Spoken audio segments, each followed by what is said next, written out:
வணக்கம். மில்லட் மகாராணி மதுரையிலேருந்து சுமதி பேசுகிறேன். இன்றைக்கி மில்லட்ஸை வச்சு தான் ஒரு டிஃபன் பண்ண போகிறோம். குதிரைவாலி ரைஸை வச்சு நீர் தோசையும் அதுக்கு பொருத்தமான கேரட் சட்னியும் பண்ண போகிறோம். அதுக்கு என்னென்ன பொருள் தேவை, செய்முறை என்னன்னு பார்ப்போம். வாங்க வீடியோக்குள்ள.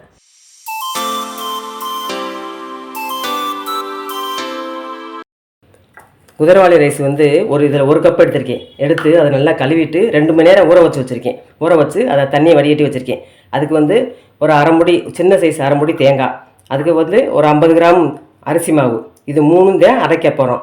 இது நீர் தோசைக்கு. கேரட் சட்னி பண்ணுறதுக்கு 3 மீடியம் சைஸ் கேரட் எடுத்து துருவி வச்சுருக்கேன். அதுக்கு ஒரு 2 ஆறு கருவேப்பிலை, ஒரு 50 கிராம் கடலைப்பருப்பு, ஒரு கைப்பிடி சின்ன வெங்காயம், ஒரே ஒரு தக்காளி பழம், காரத்துக்கு தகுந்த மாதிரி மிளகா வத்தை, ஒரு 4-5 பல்லு பூடு, அப்புறம் ஒரு சின்ன துண்டு இஞ்சியும் புளியும். இவ்வளோ தான். இது பூரா கேரட் சட்னிக்கு தேவையானது. ஃபஸ்ட்டு குதிரைவாலி நீர் தோசை பண்ணுறதுக்கு ஃபஸ்ட்டு இதை மட்டும் இந்த குதிரைவாலி ரைஸை மட்டும் போட்டு தண்ணியெல்லாம் அரைச்சிக்கிறேன். ஃபஸ்ட்டு இதை நல்லா ஸ்பைனாக அரைச்சிக்கிட்டு அப்புறம் அதிலே தேங்காய் சேர்க்கணும். இதை அரைச்சாச்சு. அதோட இந்த தேங்காய் துருவலையும் சேர்த்துக்கிறோம். இதையும் சேர்த்து நல்லா பைன் பேஸ்ட்டாக அரைச்சிக்கணும். குதிரைவாலி ரைஸையும் தேங்காயும் போட்டு அரைச்சிக்கிட்டோம். அதிலே இந்த 50 கிராம் ரைஸ் ஃப்ளார் இருக்குல்ல, இதையும் போட்டு அரைச்சிக்கிடுவோம். இப்போ இந்த குதிரைவாலி ரைஸு, தேங்காய் துருவல், அரிசி மாவு இதெல்லாம் போட்டு அரைச்சிட்டோம். நல்லா பைன் பேஸ்ட்டாக அரைச்சிக்கிறணும். இப்போ இந்த நீர் தோசைக்கு தேவையான உப்பு போட்டுக்கிறோம். உப்பு போட்டுட்டு இந்த மாவை நல்லா தண்ணி ஊற்றி இந்த ரவா தோசை மாவு பதத்துக்கு கரைச்சிக்கிறணும். இந்த மாதிரி பக்குவத்தில் இருக்கணும். இந்த ரவா தோசை கலப்பமே அதே கலவில் நீர் தோசைக்கு கரைச்சி வச்சுக்கணும். இப்போ இது இருக்கட்டும். கேரட் சட்னிக்கு ரெடி பண்ணிக்கிடுவோம். இதுக்கு அடுப்பு ஆன் பண்ணிவிட்டு கடாய் அடுப்பில் வச்சுக்கிறேன்.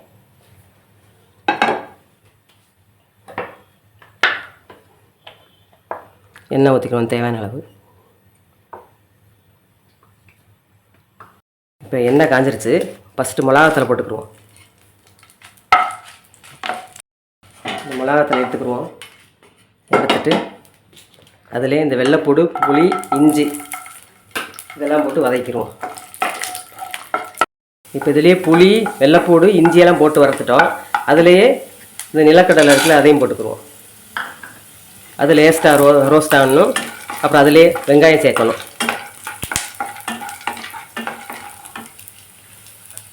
அடுத்து ஒரு கைப்பிடி வெங்காயம், சின்ன வெங்காயம்.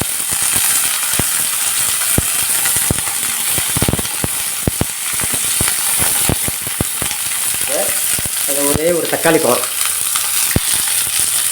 2 கொத்து கருவேப்பிலை இதெல்லாம் போட்டு இது நல்லா வதங்கினாலும் லாஸ்ட்டாக தான் கேரட்டை போடணும்.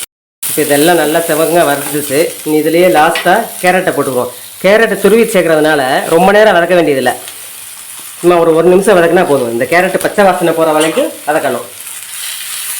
இப்போ கேரட் சட்னிக்கு தேவையானதெல்லாம் நல்லா வதக்கிட்டோம். கேரட் நல்லா பச்சை வாசனையெல்லாம் போயிடுச்சு, நல்லா வதங்கியாச்சு. இது நீ அடுப்பு ஆஃப் பண்ணிவிட்டு நல்லா ஆறின பிறகு மிக்ஸி ஜாரில் போட்டு அரைச்சிக்கிடுவோம். இது நல்லா ஆறிடுச்சு கேரட் சட்னிக்கு. இதையும் மிக்ஸி ஜாரில் போட்டு அரைச்சிக்கிடுவோம். இப்போ இந்த சட்னி அரைச்சிக்கிடுவோம். இப்போ இந்த கேரட் சட்னி இங்கே அரைச்சாச்சு. இதை ஒரு தாளிப்பு கொடுத்துக்குவோம். அதுக்கு ஒரு ஸ்பூன் எண்ணெய் ஊற்றிக்கிறேன். கடுகு உளுந்தம் பருப்பு ஒரு 1/2 ஸ்பூன். அதை வெடிக்கட்டும். கடவுளை பருப்பு வெடிச்சிருச்சு. அதிலே கருவேப்பிலை போட்டுருவோம்.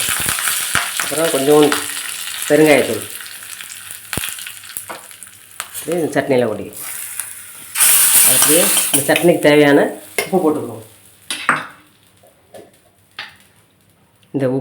இந்த கேரட் சட்னியில் 3 விதமான டேஸ்ட் இருக்கும். அதாவது இனிப்பு, புளிப்பு, உரப்பு, இது 3ம் சேர்ந்துருக்கும். அதனால் இந்த சட்னி நல்லா டேஸ்ட்டாக இருக்கும், டிஃப்ரெண்ட்டாக இருக்கும். 3 சுவையும் நம்மளுக்கு தனியாக தெரியும். இப்போ தவா காஞ்சிருச்சு. நீர் தோசை ஊற்றிக்கிடுவோம். குதிரைவாலி நீர் தோசை ஊற்றிக்கிடுவோம். இந்த ரவா தோசை மாதிரி தான் பரவாயில்ல ஊற்றுனது.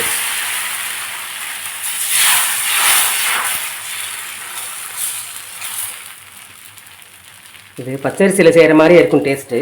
அதை விட நல்லா இருக்கும் டேஸ்ட்டு.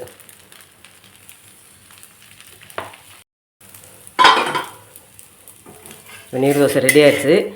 பரட்டியும் போடலாம், பரட்டாமையும் எடுத்துக்கலாம், நல்லா தான் இருக்கும். இப்போ நீர் தோசை ரெடி ஆகிடுச்சு, எடுத்துக்கிடுவோம். எடுத்துகிட்டு இன்னொரு தோசை ஊற்றிக்கிறேன். இந்த குதிரைவாலி நீர் தோசை செய்கிறதுக்கு நம்ம வந்து இப்போ காலையில் 8:30 மணிக்கு டிஃபன் பண்ணுறோம்னா எந்திரிச்சது ஒரு 6:30க்கு ஊற வச்சுக்கிடலாம். ஊற வச்சுட்டு அப்புறம் 8:30 மணிக்கு நம்ம அரைச்சி உடனே செஞ்சிடலாம். இது தேங்காய், குதிரைவாலி ரைஸு, கொஞ்சம் அரிசி மாவு 3ஐயும் கலந்து நல்லா வலுவலுன்னு அரைச்சி உடனே செஞ்சிடலாம். இது வந்து புளிக்க வைக்க வேண்டியதில்லை, சோடாப்பு போட வேண்டியதில்லை.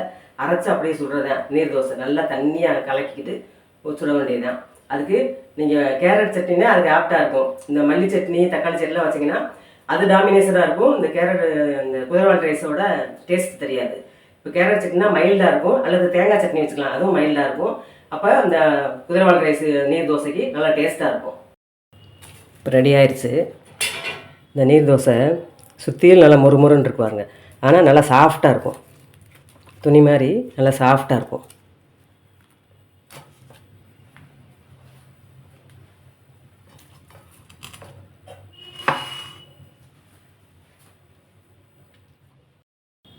இப்போ நீர் தோசையும் குதிரைவாலி நீர் தோசையும் இந்த கேரட் சட்னி ரெடியாக இருக்குது. இப்போ டேஸ்ட்டு பார்ப்பாங்க.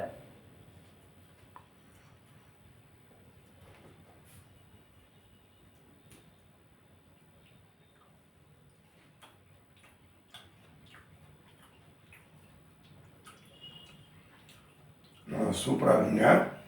டிஃப்ரெண்ட்டு டேஸ்ட்டாக இருக்குது. இந்த குதிரைவாலி இந்த தோசைக்கும் கேரட் சட்னிக்கும் காம்பினேஷன் சூப்பராக இருக்குது. நீங்கள் இதே போல் பண்ணி பார்த்து டேஸ்ட் பண்ணி பார்த்துட்டு எங்கள் சேனலுக்கு சப்ஸ்கிரைப் பண்ணுங்கள். இந்த வீடியோ உங்களுக்கு பிடிச்சிருந்துச்சுன்னா லைக் பண்ணுங்கள், ஷேர் பண்ணுங்கள், சப்ஸ்கிரைப் பண்ணிக்கோங்க. அடுத்து இன்னொரு ரெசிபியோட அடுத்த வீடியோவில் பார்க்குறேன். நன்றி, வணக்கம்.